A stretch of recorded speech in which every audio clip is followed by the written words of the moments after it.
my gift in life is being real. I really don't know how to be anything else.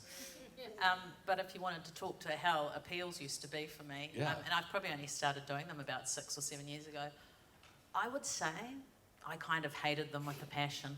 I love my job as a broadcaster and interviewing people and getting to know my audience and build this relationship with them. But when my awesome boss, Luke Weston, would tell me when the next appeal would come up, my heart would literally sink. And I just felt this weight of responsibility, you know, it just sort of overwhelmed me. It was like sort of ploughing through mud. And then one day, a few years ago, do you know what I actually decided to do? I thought I'd pray about it. So I was at home and I just said, God, I really don't like these appeals. I'm really struggling. I am just going to give this over to you because, you know, it says that his yoke is easy and his burden is light. And I literally had this transaction where I just felt the weight came off. And I thought, okay, well, I can just turn up and be me. And then I went to work the next day and I just, in passing, said to Luke, oh, you know, prayed this prayer, it was really awesome.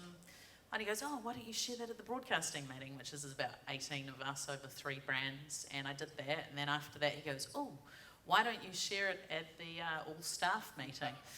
And so on it went. And then there was about 60 or 70 people there. The funny thing is, that day of the broadcasting meeting, I woke up with vertigo. And I think I've only had that once in my life. And I felt so sick. I thought, I don't know if I can go to work. But I thought, stuff it. I actually need to go to work and tell this story. So I got up there, and it was really interesting. It felt like quite a holy moment. The room sort of went quiet. There was a sense of God's presence. And I was just being honest, like I am now.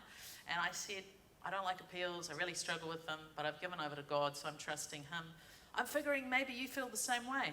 And so then just in the moment, I led this room full of people in a prayer where we handed it over to Jesus because it is his responsibility and not ours.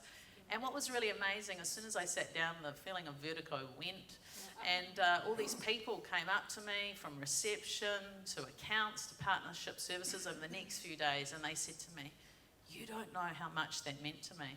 And it made me realise just because I'm on air doesn't mean that the burden was any bigger to me. And now it's shifted. I don't feel like that anymore.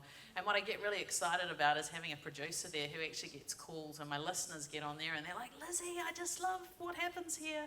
And so what once was a burden to me is actually now a blessing.